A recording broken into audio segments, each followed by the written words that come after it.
let's solve a trig equation using a double angle identity. So we're going to solve 4 sine theta cosine theta equals radical 3 over the interval 0 to 360 degrees. Now you might be saying the directions or the title of this said double angle. I do not see a double angle. That's true. What do you see? You see an equation that has a sine function and a cosine function multiplied together. And how are you going to do this, right? Because to solve a trig equation, we really just need the same trig function. We can't have different trig functions. So at this point, you would probably go to your identity sheet and say, okay, what can I do with this? And hopefully your mind is drawn to, well, the sine of 2 theta equals 2 sine theta cosine theta. This is pretty close to what I have. So if I would take the left side of my equation, and we just have one product, right? 4 sine cosines all together is 1. If I would just factor out a 2, that would give me 2 times 2 sine theta cosine theta equals radical 3. I now can substitute, right? Because I have 2 sine theta cosine theta. So the sine of 2 theta is the same as 2 sine theta cosine theta. So I could rewrite my equation as 2 times the sine of 2 theta equals radical 3. Now we just have one trig function.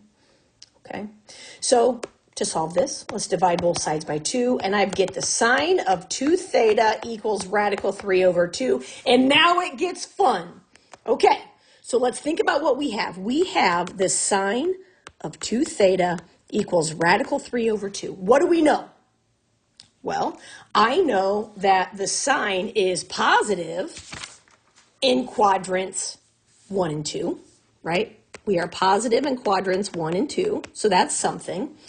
And also, I know that the sine of theta is on the interval from 0 to 360 degrees. But we don't have just theta. We have 2 theta, which means I need to double everything. So we are really looking at from 0 to 720 degrees. This is what we are looking at in this piece here. Just keep that in mind because we are doubling the angle. Okay, let's go back to our equation here and let's ask ourselves the question, when is the sine radical 3 over 2? And again, remember that we are dealing with quadrants 1 and 2. So sine is radical 3 over 2, at 60 degrees and 120 degrees. Right? It's quadrants 1 and 2. So again, this is our 2 theta is 60 degrees, 120 degrees. But remember, we're going up to 720. So if we have our coordinate plane here, and we have here 60 degrees, and then we have 120 degrees, well, I need to think about what I got to go to 720. So for the 60, if I go around again and I add 360, going around a full time, I'm going to have 420 degrees. And then for 120, if I add 360, I'm at 480 degrees. Okay, so those are my degree measurements for 2 theta. But friends, we're never really solving for 2 theta, right? Just like you're never solving for 2x, you always solve for x. We need to isolate that. So if I just want theta, how do I get that? Well, if you have 2 theta and you want theta, you divide by 2.